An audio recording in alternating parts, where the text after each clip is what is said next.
An aviel hervez an mark. Penad unan. Derou kelou mat Jesus Christ mab doue. Hervez ma eo skrivet en diouganer Isaia, setu ma kassan ma c'hanad dirazout, da aoza dit an nen, ur vouez o kriad gweler, kempeniden an otrou, kompezit ewen odenno. Evel se en em ziskouez as Yann ar badezour, gweler, oc'h emban ur vadezian hag eus idigez evit pardon ar pec'hedoù. Hag eteut avetan ol vro Judea, hag ol dud Jérusalem, a badezet evezen gantan e dour ar ster Jordan en ur anzaou o fec'hedoù. Gwisket e oa Yann gant blev kanval, hag an ur gwiskaman ler en dro des ar greiz, a debri ar rikiliei on raden a melgouez. Emban ar rikemenman, don ara war melech an nini a zo kreñvoc'h egedon, a nedon ket elezek da stoui a da ziskoul ma kordeen e sandalennou. Me an meus ou pa dezen en dour, en avad, ou pa dezou ur spered santal. En dezioù se e teuas Jesus eus Nazaret da Galilea. Hag e voe badezet Jordan gant Yann, a dres evel ma save eus an dour e welaz an naou o tigerdi, hag ar sperdet evel ur goulm o tisken warna, hag ur vouez a zeuaz eus an naou. Te e ma map mui a karet, en nou de meus laket mal devenne. Diouzhtu goude, ar sperdet a zegasaz an neañ gweler. A chom ar diaz gweler daou ugen devez, temptet gant Satan. Eno edo gant alouennet gwez, hag an ellez ar diwar didro. Met goude ma oa belaket Yann prison, e teuas Jesus e Galilea, oc'h emban kelou mad aviel doue. En ul lavardout, kaset eo da ben an amzerioù, tost e marou an tellez doue. Ou pezet keuz do pec'hedoù, a kredit c'helou mat.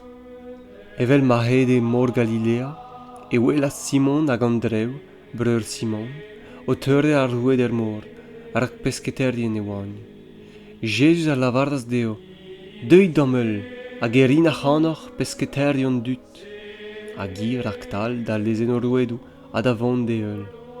Eid un tamm e klac'hkoc'h, e welas Jakez, mab Zebedea, a Yann e vreur. Hag in en ur vag oc'h adresa o rouedou. Kerken e c'harvaz an neo, hag id a lezel o zad Zebedea vag hag an devezolien a da vont war de lec'h. Mont ar rijon da Gafarnaoum, a diouzhtu goude deiz ar sabat, ezeas Jesus d'ar sinagogen hag en em lakaz da gelen. Souezhet bras e oa an dud gant e gelen adurez, rak o c'hellen ar re e giz un den o kaout beli, a neket evel ar skribet. En o sinagogen en neun, e oa un den dalc'het gant ur speret udur, hag en em lakad ar rias da grial. Petra glask ez ouzim, Jesus a Nazaret, a deuet out d'oc'h c'haz da gol, me war piou te sant doue. Met Jesus a c'hor drouzal an neañ, taf, a ke mez eus an dense. Neuze ar speret udur oa leja an den a yaz mez an neañ en ur leuskel ur griad en vras. Sebezet e oe an ol ken men e c'houlennen ken e trezo, petra e kemen ma. Ur gelen adurez neve ar roet gant beli, zoken d'ar speredo udur emañ o c'horc'hemen hag e sentan outan. Hag ar vrud an neañ ar didaz kerken e pepler. Dre an ol vro en dro da Galilea.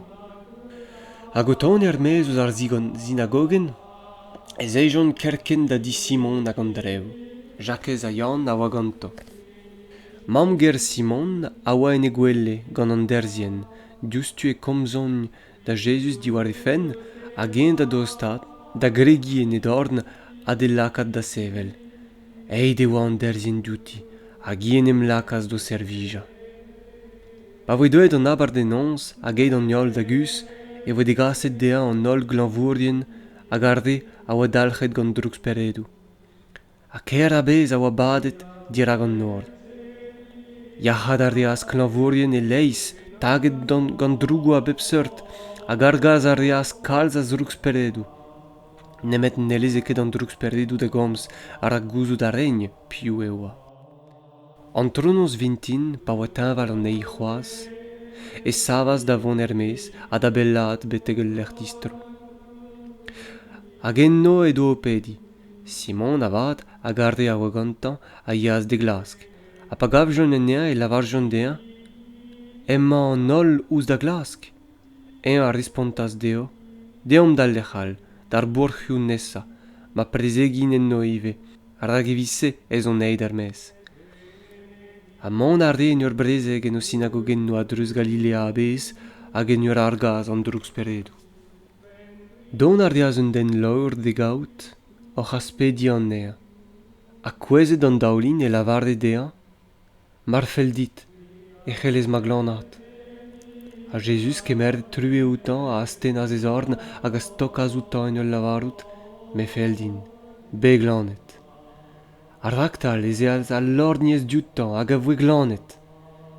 Met Jesus oc'h ober gourdrouzou dea en kas a skuit war an tol en ul lavarout, diwall da lavarout tra ebet da zen ebet. Met ke war d'og den emzis kwez d'ar bellek ha kinnig evit da c'hlanni digez ar pez en eus gourchemennet Moizez, ma vo kemen se da destenidea. Emañ avat, a boan ma oa et kuit, a stagas da emban ha da vruda ar c'helous se a beptu, en doarde ma ne c'hele mui Jesus antren a wel d'an dut en ur ger bennak. Aziavez diouto e chome, e lec'hioù distro, hag enno et teuet a beptu de gaout. Eil pennat. Don a reas Jesus en dro da Gafarnaoum a goude un nebet deizioù e redaz ar vrud edo en un ti. Neuze en emz astumaz kemen a dud ma ne chome ken tam lec'h ebet. Na zo ken et an nor. Hag e kemennet eo ar gomz.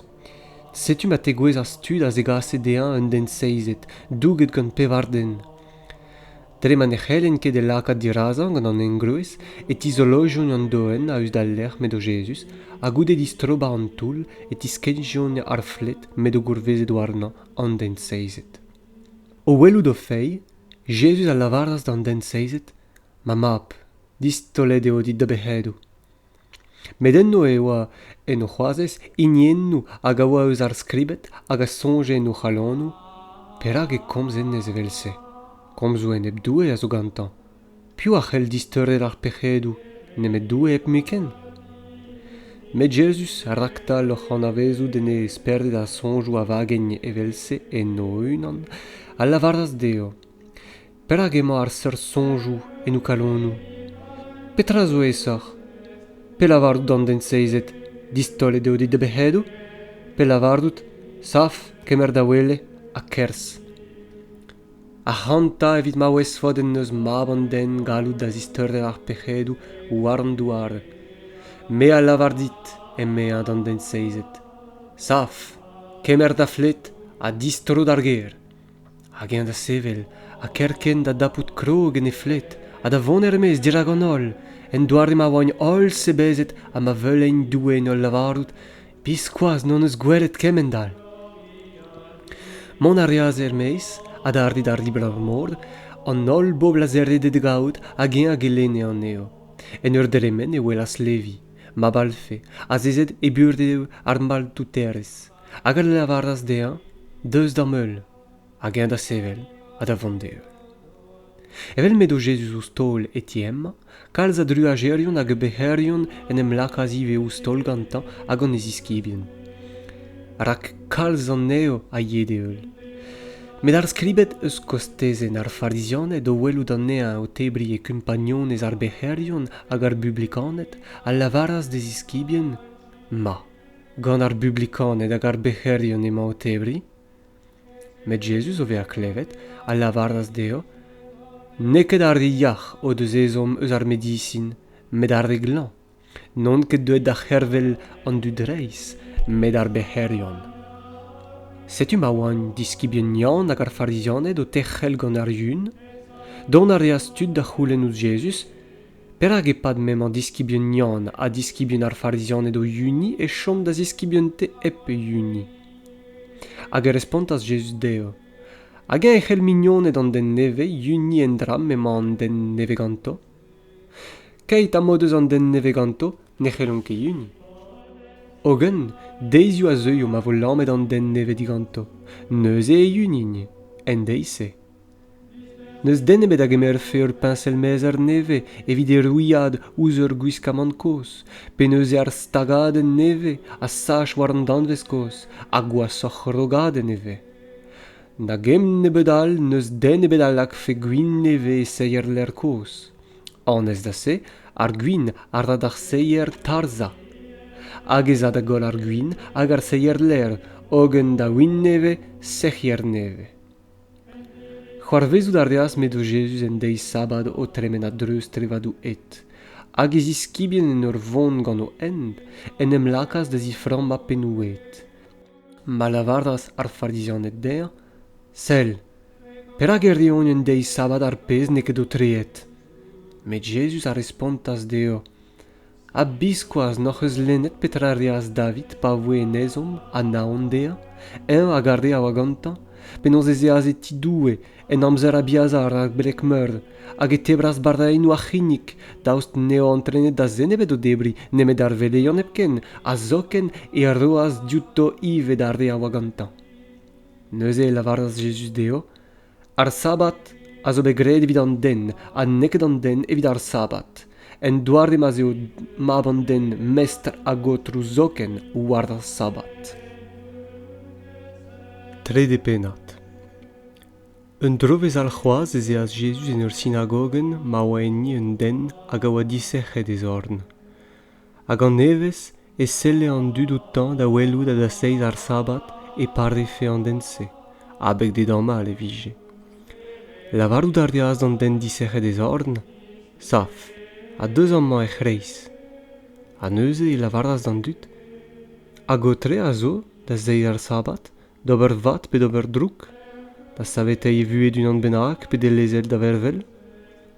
In avad a dave. O tremen neus e warno, selout konaret, glacharet, ma wagan kaleter o chalonou, e lavardas d'an den, asten da zorn. Asten a reas e zorn, a yachet eus der. Neus e, kerken a ged mez, ar farizionet a reas kuzul, gant an neder o dezidi, a en neb da Jesus diwar ben an douarde de gaz da gol.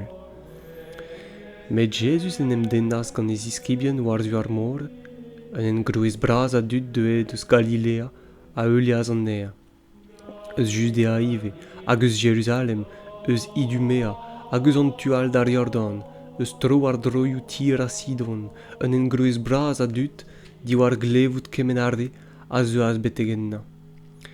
Goulenn a reas eta digant ez iskibien dechel prest ur vag der. En abeg d'ar bobl a dud gant naon na vije gwasket ganto. Rak tud e leiz en devoa gwellet. Ken menem dole warnan da steki outan kemen inni en devoa ur c'hlavet bennak. Ar speredou udur ouz e welou da stoue dirazan, hag a youche te e mab doue. Met gant kalz a c'hor drouzou, un a zifene outo ez iskulia. Pignat a reas neuze war ar mene, hag e c'halvas da veta arde a fellet dea, hag e teujon de gaout. A diazeza a reas daouzek da ve agantan a da ve a kaset da brezek, gant ar galout da argaz an droug speredou. Diazeza a reas eta an daouzek, Simon, mardoaz dea an anno a berd, Jacques, map Zebedea, a Jan, breur Jacques, mardoaz deo an anno a Boanerges, da lavarde mi bion ar c'hurun, Andreu, Philip, Bartolome, Mazeu, Thomas, Jacques, Mabalfe, Tade, Simon ar gredek, a Judas Iscariot, an inien gwerzas zoken. Distre a reas d'ar gerd, hag an engruez en em vodaz a darde. Ken man c'helenket zoken debri o boet. A klevet se gant tu de gerentiez, et teuaz ar dema, evit kregienna, rak lavarout da regn, ede eskiant vat digantan. Ar skribet hag a oa diskennet eus Jerusalem a lavarde ive, Belzeboul a zo enna, dre ben rener an droug speredou e c'hargaz an droug speredou. Goude be a galvet an neo, Jesus a lavardas deo dre barabolennou, Penaos e c'hell Satan ar gas Satan. Marbe ur ouantellez rannet a enebdei e c'hunan. Ne c'hell ket ar ouantellez sepadout. A marbe rannet un ti a enebdean e unan. Ne c'hell ket an ti se chom en ezaf. Neuze mardeo savet Satan a enebdean e unan, a mardeo en emrannet, ne ken evit padout. E chue ganta. Ogen ne c'hell nikun man e bar stien den kreñ a skrapa e draou nemet en defet a genta erdeet an den kreñ se. Neuze ep ken e c'hell priza madou e di. E gwirionne, me la vardoc'h, distollet e vo pep tra da vugale an dut, o fec'hedou hag an ol gomzou disakre bet lavaret ganto. Ogen, piou bennagen de vo pec'hed en e gomzou, en e bar speret santel, enez n'en de vo biken pardon ebet, kablus eo eus ur pec'hed peurbadus. Rag lavarout a regn, ur speredudur a zo enna. Degouez da reaz e vamm hag e vreudeur, a chomet er-mez e region gervel an ea. Ur bobladud a oa en o c'hoarzez, en drodea, pa zeujot da lavarout dea, setu da vamm, da vreudeur a da c'hoarzezet a zo er-mez o klask a c'hanout. Hag en da respondeo, piou e ma mam, a piou e ma breudeur. Hag o teurder o seltro ouzarde a oa azezet war gelc'h en drodea e lavaras, setu ma mam a ma breudeur. An neb ar a bolontez doue, ennez a zo breur din, a c'hoard, a mam. Pevar penat. A neve e krogas da gelen war riblar mor, hag en em voda a reaz war idro en engruez stang a dut, en doare ma pignaz en ur vag, a ma zazezaz en ni war ar mor, tra ma chome an ol dut war an doar a ed an dour. Hag e teske deo kalz a drao dre bar a borlennou, hag e lavarde deo en e gelen a durez. Chilaouit, sed ez e az an adeur, mez da hada. A tra ma ade e kwezas lod eus ar greun a ed an ent. Met al labouset a zeuas hag a zebraz an eo. Darna la gwezas war ndachen veinek lech no devoa ket kalz a zouar, raktal et tiwanjogn, dre oa baz an douar. Met pa savaz an eol e voen losket, hag o vea no devoa ket gruizioù et iserjogn. Darna la gwezas e touez an drein, hag an drein a savas hag o mougas, a an erojoun ket o freuez. Ar deo a lavad, a gwezas en doar mat, a savas, a greskas, a dolas freuez, o rei tregon, triugen, a kan evit unan. Hag e lavarde, an neb en neus diou skouarn da glevout, ra glevo. Penem gavaz e unan, e krogaz arde a oa en drodea, evel an daouzek, d'ober goulenn a outan diwar ben ar parabolennou.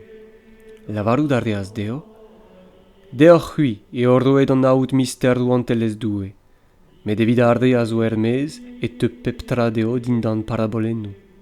Evit ma selin ur vat, an a welin ket, ma klevin ur vat, an a gomprenin ket, an aon a zistrofein eus doue, an a vefein pardonet. Hag e lavaras deo, ne gomprenet ket ar barabolenze? Penaos neuze e kompren fod an nol barabolennou. Ar gomz eo an inni emman an ader o c'hada. Arde a zo a ed an ent, lec'h ma ader ar gomz, arde se a vech modeus e c'hlevet, e teur raktal Satan hag e lam kuit ar gomz bet adet enno. Hag e nevel eb do arde a zegemer an nat war an dachen veinek, eo arde a zegemer ar gomz gant levene, kerken a c'hlevet. Ogen, neus ket donder enno, no deus ket ar c'hegez, a pa zo trubul pe oal gazerez a blamor d'ar gomz, raktal e kwezogn. Real a zegemer an nat e touez an drein, arde se eo arde o deus klevet ar gomz.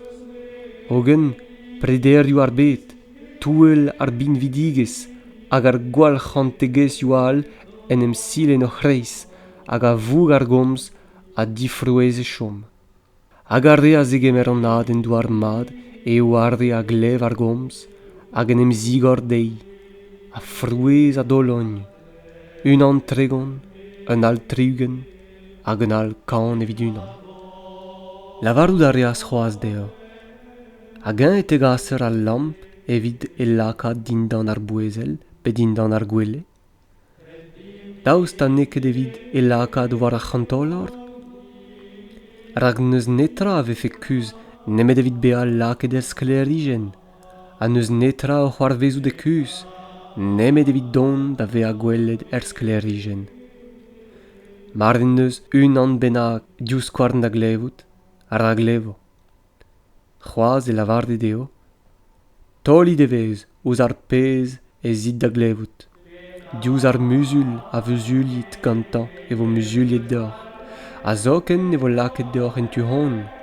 Rak d'an inien neus e vo roet dean, met an inin en neus ket e vo lammet digantañ zoken ar pez en neus. C'hoaz e lavarde, evel en e mordou an telez doue.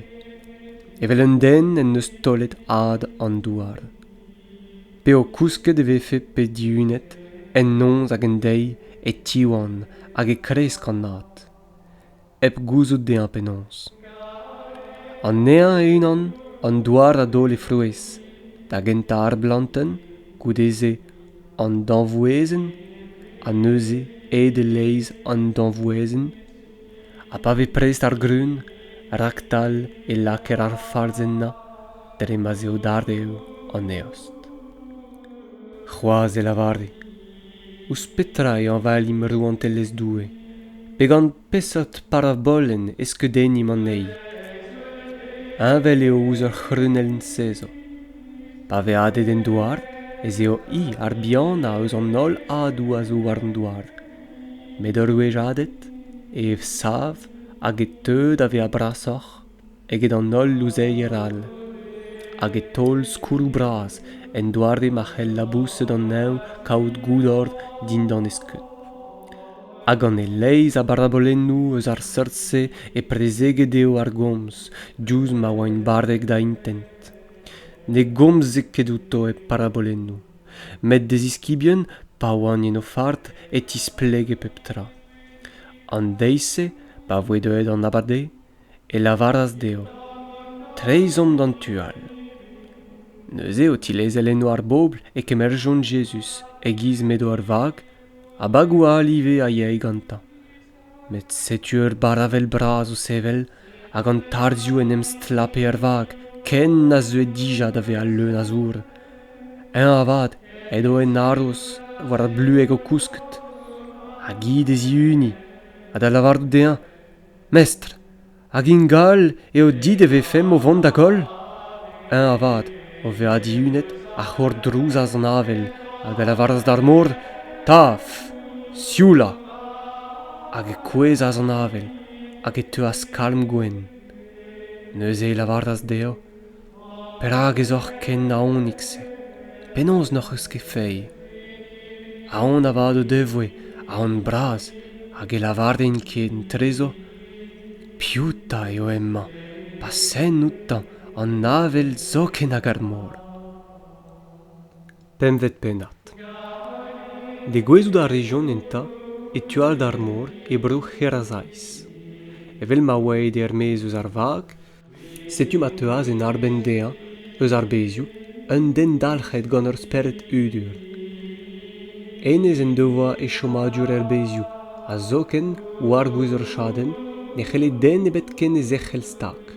Ragaliez e oa beliamet gant ualou a chadennou, met torret en devoa ar chadennou a brevet an ualou a den ne c'helle ez am mesat. Aed an dei, aed an nons e veze ar bezioù pe war ar menezioù o krial hag oc'h en em vlons hag an mein. Hag o welou Jesus a ziabel, e terridas hag estouaz diraza en ur grial a voez kreñv, petra glask ez ouzin Jesus ma abandou em ur beduel. Da c'hor fediardan en an o doue, nan bourde o ket. Rak Jesus a lavarde dean, ke ar mes speret udur eus an dense. Hag e c'houlenn a zoutan, pe anno a c'heuste. Respond ar deas, ar mead eo ma anno, ar kalz ez om. Aspediarden an ea evit no argas je ket er mez eus ar c'horn bro. Hag eno eo a oustroad ar mene ur bagat braz a voc'h o peurdi. Aspedi a region an ea, en ul lavarout, kaz a c'hanom d'ar moc'h, ma zaim da loja enno. Hag otre ardoaz deo, hag ar speredouidur o vonier me eus an den da antren e-barzh ar moc'h, a setu ar bagad moc'h on em strinka diwar an tornod er mor. Un daouvil benag a oa an eo, a beuzet e voen er mor. A setu ar bagad moc'h on em strinka diwar an tornod er mor, un daouvil benag a oa an eo, a beuzet e voen er mor. Ar eo diwale a dec'h a skuid hag a vrudaz a c'helou e kerd a war ar mez, ma teuaz an dud da welout petra a oa c'horvezet.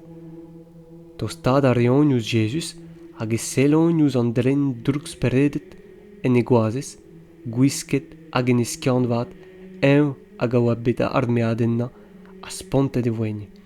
Ar eo de oa gwelet a zisplegaz deo penons e oa c'horvezet an traoù gant an hini droug speredet hag an ar moc'h. Neuze e stak jont en aspedi davant kuit eus o c'honbro. Evel medo oc'hat pignat er vag e c'houlenn a zoutan an hini a oa bet alc'het gant an diaoul en lezel da chom gantañ.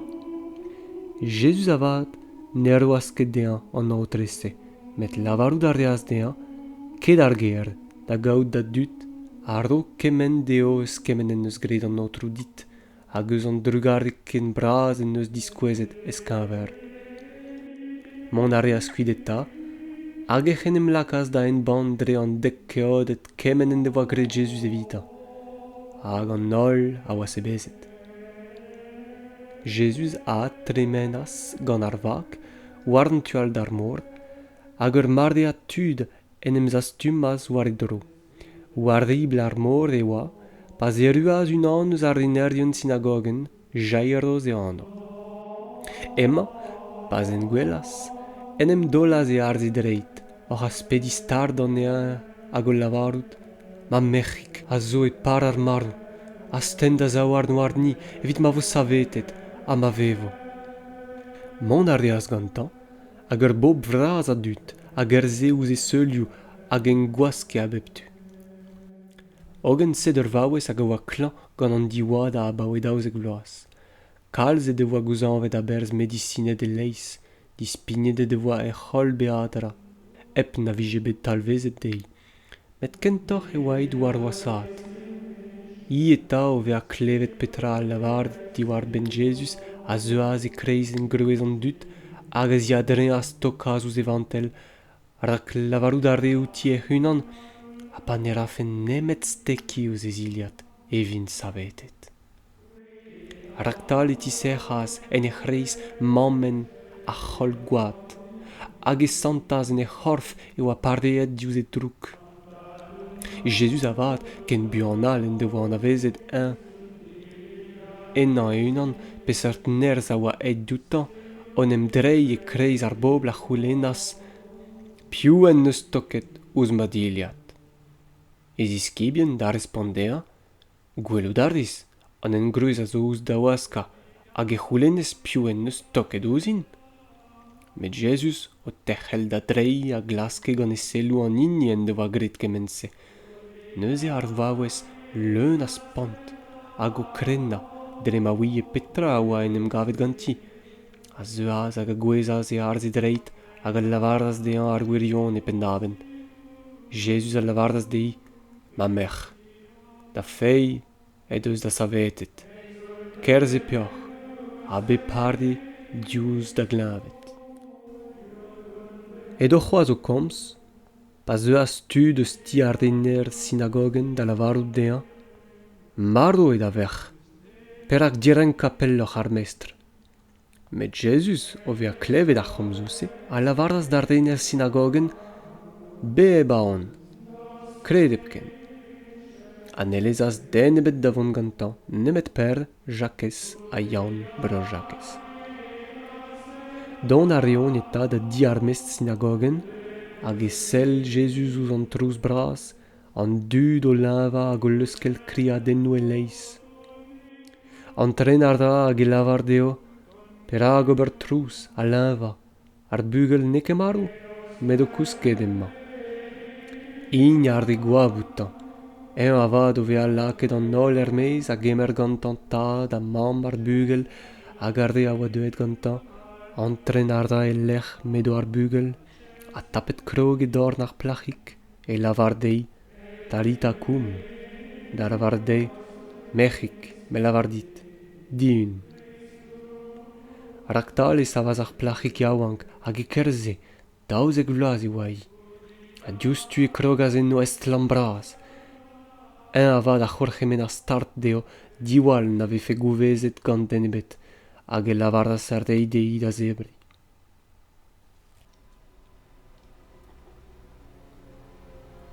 Echu om gant ur beden evit Breizh. Breizis, kouez om d'an daoulin, hag ep fall galoni, bet om Jesus da gemer truez ouz ur broni. Breizh diskardet, ur pilet ne beutoc'h askedo. War-do douar c'hord naouak, na dinval e veuzo. Breizis, bet om a galon, ma vo at savet Breizh, en e c'herd evel gwechal, gant e yez hag e fei, eb fei gristen ur brouioù ne c'hell be a urzh bet. Eb brezonek, ken nebet ne c'hell be a Breizh ebet.